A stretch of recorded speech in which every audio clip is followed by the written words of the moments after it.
Yo guys, what is up? It is Master here, coming at you with another Halo Wars 2 video today. We're going to be talking about some more juicy Halo Wars 2 news related info on the new cool 2-mission mini-campaign coming out by end this month, called Operation Spearbreaker. So basically, if you've been living under a rock when it comes to Halo Wars 2, at the end of this month we'll be receiving a major expansion that will feature the 2-mission mini-campaign Operation Spearbreaker, as well as a new UNSC leader, which is going to be Serena. So it'll be pretty cool. If you want to know more info about Serena and some of her information about some of her new units in detail, then you can check out one of my previous videos on Serena herself. Otherwise, if you want to read a full written article on the units, Serena and Operation Spearbreaker, there'll be a link in the description below leading to the official Can Fodder article on Halo Waypoint. So this is official stuff here, just keep that in mind. So let's get into the details on Operation Spearbreaker, because we got some cool stuff. Anyway, so we're gonna be having 2 missions starring veteran ODSTs and ground troops. The name of this ODST squad is called ODST Command Squad Sunray 1-1. So there's going to be 5 unique members in these groups, and I think they're actually going to try and create real characters of them. Well, you know, not like real fully developed characters, but they will have their own unique characters, some of them, with their own backstories. If they already created the backstories on Halo Waypoint, you want to check them out. And I won't be going over the backstories, you guys can read them for yourselves. But they did create their own backgrounds, and they will be having some banter throughout the campaign, which will actually expand the character. So it's pretty cool. So we have the team leader of this ODST squad, which is called Major Vaughn.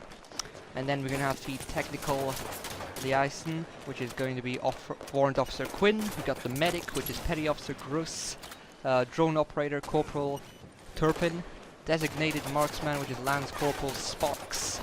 Throughout the campaign, well, the mini-campaign there's not going to be a single involvement of any of the UNSC heroes or leaders. You're just going to be playing, it's just going to be following the story of the ODST squad. There's going to be new collectible Phoenix logs throughout the campaign, well, which seem to be expanding on the Banished story after the enduring conviction, aka the carrier of the Banished, was destroyed in the main campaign. Spoiler alert right there. So the missions of Operation Spearbreaker revolve around a new Banished plot in Atriox's ongoing struggle with Captain Cutter and the UNSC for control of the Ark. In Spearbreaker we can expect to get a taste of ODST's squad banter and bonds through seeing this particular squad figure out the new Banished threat they will actually be facing. There won't be any blur cutscenes in this campaign, just keep that in mind in case you didn't know that already.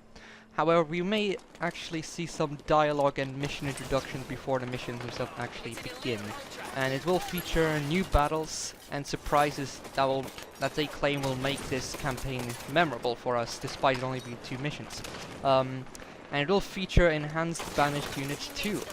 And this is where the cool part comes in about this mission, about this campaign, that would actually make it somewhat memorable for me, for sure already. I believe they teased that Colony, the Banished DLC leader, will be likely to be making an appearance in the game or having an involvement with a Banished plot. We'll have to see whether this means a actual boss fight with the Colony pair, or simply he'll be the one pulling the strings. And he'll probably send his Hunter Captain and Goliath units to fight your men or something like that. But anyway, we'll also feature some cool new threats which will be appearing in the game, made from the ground up. No single leader can actually use these units yet, maybe in the future, but who knows.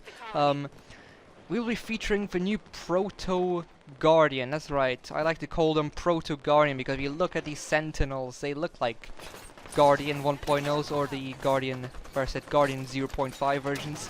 For example, you had to ready for Retriever Sentinel, which was a cool surprise in the main Halo Wars 2 campaign. That kind of looks like, well, it's kind of like a Guardian, Proto Guardian, but now we got the new Controller Sentinels, and they look pretty badass and menacing as well, especially if you actually pay attention to the name Controller Sentinels. They definitely have authority, and they definitely may be packing a punch. We'll get into the details of what they can do to your men, how can they shred you.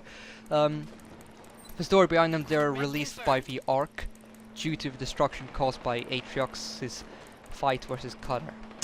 So, the description on the controller Sentinels. They have an impenetrable energy shield which protects the front of each of them.